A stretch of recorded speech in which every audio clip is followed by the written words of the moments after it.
Welcome back to మనం TV. నేను మీ పవన్ బెస్వాడ.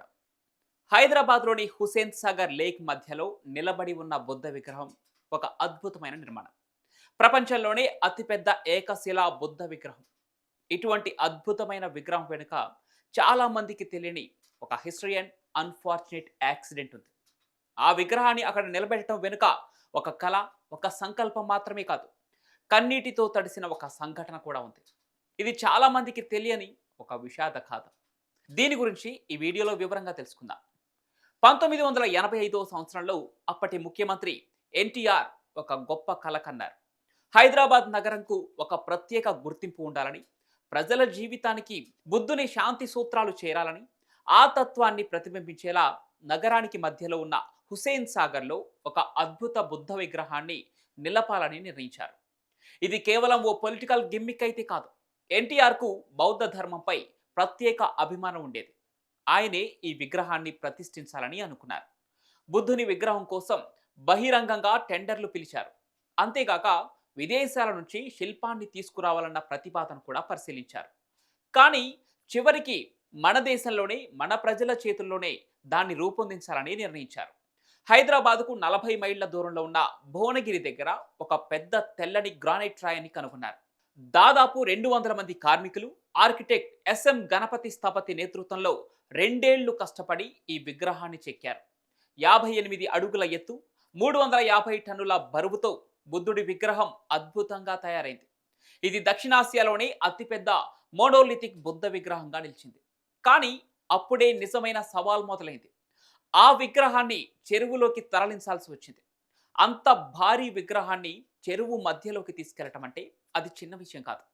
అప్పట్లో అందుబాటులో ఉన్న సాంకేతిక పరిజ్ఞానం చాలా తక్కువ. అయినా సరే ఎలాగైనా ఈ విగ్రహాన్ని ఏర్పాటు చేయాలని భావించారు. ఇక దీనికోసం ఒక ప్రత్యేకమైన భారీ బోటును సిద్ధం చేశారు. దాని మీద బుద్ధ విగ్రహాన్ని ఎక్కించారు. అన్ని జాగ్రత్తలతో అంతా సజావుగా సాగుతుందని అనుకున్న ఆ క్షణంలో ఒక్కసారిగా అందరూ ఉలిక్కిపడ్డారు. అకస్మాత్తుగా బోటు ఒక్కసారిగా ఉరికింది. అందులోని విగ్రహం బరువు ఒక పక్కగా తిరిగింది. ఆ బరువును తట్టుకోలేక బోటు తునాతునకలై నీటిలో విరిగిపోయింది. బుద్ధ విగ్రహం పూర్తిగా నీటిలో మునిగిపోయింది. ఈ సంఘటన చూస్తూ ఉండగానే పక్కనే ఉన్న 10 మంది కార్మికులు ప్రాణాలు కోల్పోయారు.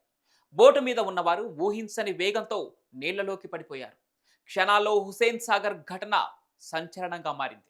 ప్రభుత్వానికి, ప్రజలకు, ఎన్టీఆర్కు ఇదొక విషాద సంఘటన. ఇది యావత్ రాష్ట్రాన్ని షాక్కు గురి చేసింది. ఇక ఆ రోజుల్లో మీడియా అంత వేగంగా నడవకపోయినా ఈ ఘటన వార్తాపత్రికలలో హెడ్లైన్గా మారింది. ఎప్పుడూ ఎక్కడా కూడా ఇటువంటి విగ్రహ ప్రతిష్ఠ సమయంలో ఇలాంటి ఘోరం జరగలేదు. కానీ ఈ సంఘటన అందరినీ ఆశ్చర్యానికి గురిచేసింది. ఇక ఆ విగ్రహాన్ని మళ్ళీ పైకి తీసుకొచ్చేందుకు కొన్ని నెలల సమయమే పట్టింది. ఆ విగ్రహాన్ని ఎలా పైకి తీసుకురావాలో అధికారులు తీవ్రంగా ఆలోచించారు. నౌకా నిపుణులు, ఇంజనీర్లు, స్థానిక అధికారులు కలిసి భారీ ఎత్తుగడలే ప్రణాళికలు చేశారు. సరిగ్గా 2 ఏళ్ల తర్వాత 1992లో ఈ విగ్రహాన్ని నీళ్ల నుంచి విజయవంతంగా బయటకు తీశారు. దీన్ని ఏప్రిల్ 12, 1992న రాక్ ఆఫ్ గిబ్రాల్టర్ మీద సక్సెస్ఫుల్గా ఈ విగ్రహాన్ని నిలబెట్టారు. ఎంతో గొప్ప ఏర్పాట్లతో, ఆందోళన నడుమ ఎంతో భక్తితో ఆ వేడుక జరిగింది. ఈ విగ్రహం నిలబడటానికి ఎన్నో కష్టాలు పడి ప్రాణాలు కోల్పోవడం జరిగినా ఇప్పుడు అది హైదరాబాద్కు ఒక గర్వకారణంగా నిలిచింది. లుంబిని పార్కు నుంచి బోట్లో వెళ్ళి చూస్తే ఎంతో అందంగా ఇది కనిపిస్తుంది. కానీ దాని వెనుక ఈ బాధాకరమైన కథ కూడా దాగి ఉంది. అది కేవలం శిల్పం మాత్రమే కాదు, అది మన తత్వాన్ని ప్రతిబింబించే ఒక స్మారక చిహ్నం. ఈ వీడియో మీకు నచ్చినట్లయితే లైక్ చేయండి, షేర్ చేయండి. ఇలాంటి ఇంట్రెస్టింగ్ వీడియోల కోసం మనం టీవీని సబ్స్క్రైబ్ చేసుకోండి.